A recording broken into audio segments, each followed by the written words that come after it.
Hello, friends. How are you doing first off? Um, I'm looking a bit more presentable today because I had a video interview um, with a recruitment tech company, which I will share when it's out. So I'm not going to mention it because I don't want to like steal any thunder. So I thought, oh, let me change up my hair. And can you believe Tia, my oldest daughter, said I look like a cockatoo? It'll be your own damn kids. Well, do you know what? I feel like my hair looks fabulous. So a lot of it though. Anyway, I wanted to talk about impact versus intent, or maybe the other way around, actually, intent versus impact. So, a couple of days ago, I shared a post that had some examples of microaggressions. So, seven microaggressions. I'm not going to go through them all because you can just go to my LinkedIn feed. Did I post them? No, maybe I posted them on Facebook. Anyway, I can't remember. Facebook, I might have done. So, seven microaggressions and giving examples. So, things like, and I'm going to give some examples of the phrases to then context this whole intent versus impact. So, phrases like, I don't see colour. We live in a meritocracy, so it's always the best person for the job. Where do you really come from? Things like when you, as a black person, you might go into a white space and people are all a little bit like, oh, they might not want to sit with you. Like, trust me, I've been into conferences. This is a good example. I've been into conferences when I've been sat, because like how everyone's always like, oh my God, where do you sit? Because you don't want to be Billy No Mates, but you don't know who to sit next to and you haven't made a friend yet. And there'll be nobody else who's black in a particular conference. So I'll sit somewhere and then I will watch everybody else literally just leave me on this whole row by myself because nobody wants to sit with me. Like I've used deodorant, I've washed, I've done all those things, and yet they still don't want to sit. That is an example of a microaggression. Or if a black man goes into a shop and he's followed by a security guard, that is an example of a microaggression.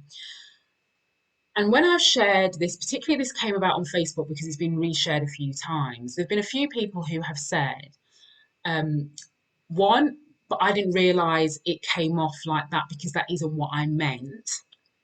And two, somebody else said, well, I don't agree with this because I think, it is the responsibility of the two people having the conversation to make it clear that that's not the intent of the point that's being made. It's all getting a little bit.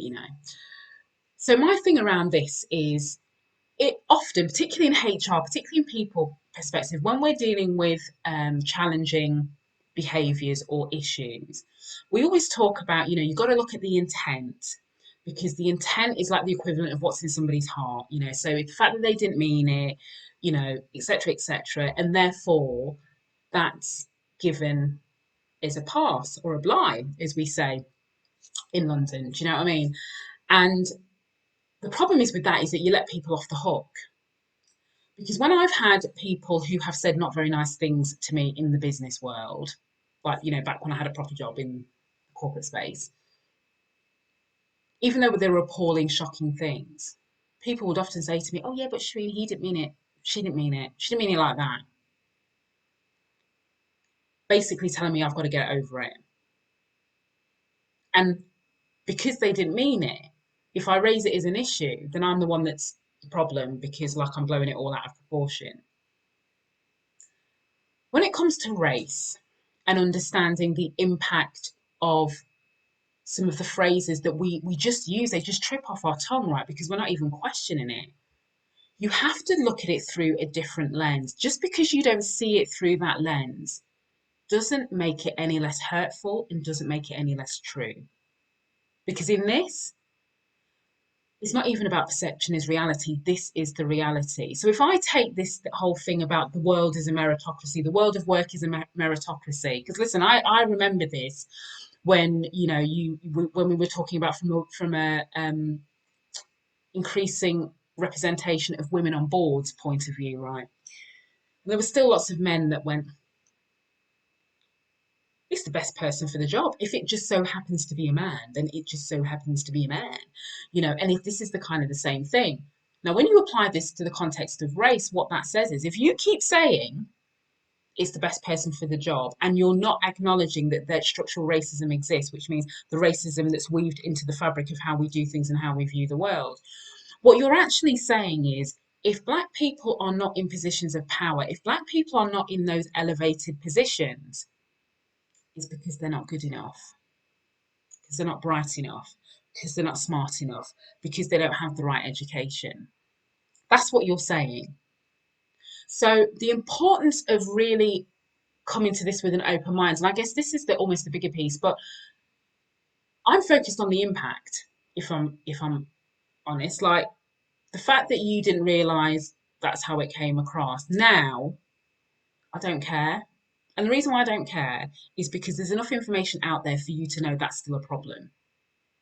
So to some extent, like if you were speaking to me 3 months ago about this, like I would have given you a blie then. But like now I'm not going to give you a blie for that because there's enough information and I think if people are still coming with this, what you should take that as a signal is to say, I've got to do a little bit more work to understand why. You might not agree with it because you're still thinking about I didn't mean it like that, but you have to understand what it feeds into because the impact of when you say the world is a meritocracy, meaning you are not going to change your practices, you're not going to change your mindset, you're potentially not going to change your beliefs about addressing inequitable practices within your business because fundamentally you still believe that the best person will get the job. So when you start to play it like that, that's when you understand that the impact is should be focused, not is, should be focused on more than the intention, because the intention too often we've used to give people a pass. So very short, because like this is, I don't even know what, you know what, I really have to do better with keeping track of these days because like I've got no idea. But whatever day this is a really useful point because I think so often this whole thing about I didn't mean it, I didn't mean it, I didn't mean it can distract from the conversation and also it absolves the individual who didn't mean it of taking responsibility for understanding the impact that their words have. It's almost like if you think about it from what doesn't happen because you said that. So if you say I don't see color, if I'm sharing you my experiences of being black and you say oh my god but I don't see color, I've never seen color, what you're trying to do is shut down the conversation. And I tell you that because I always say to people, like, when you think about these phrases and think about what's happened after you've used those words, did you have a deep and meaningful for 2, 3 hours? Did you walk away from that conversation feel like you learned something new about either that individual and their experience or just all about the topic at large? And if the answer is no, what it means is subconsciously you use that as as an opportunity to deflect and shut down the conversation. And let's be honest, as black people, that's what we've been used to.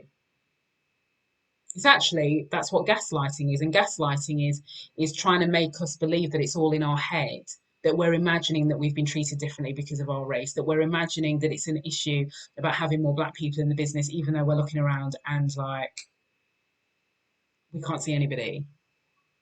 So I don't know how that can all be in our head, but people go, oh yeah, but just because there isn't any more black people doesn't mean we won't hire any more black people. It just means that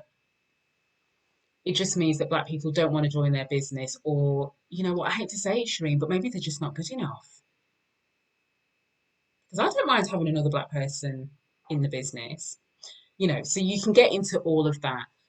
So that's why I'm not allowing this whole, but the intent, okay, that might have been the intent, but I want to focus on the impact because I think if we focus on the impact, we've got a better chance of helping people to understand why using phrases acting in a certain way, behaving in a certain way, saying certain things is very problematic. So that's it for me. And I can't believe she said I look like a cockatiel. I'll see you tomorrow.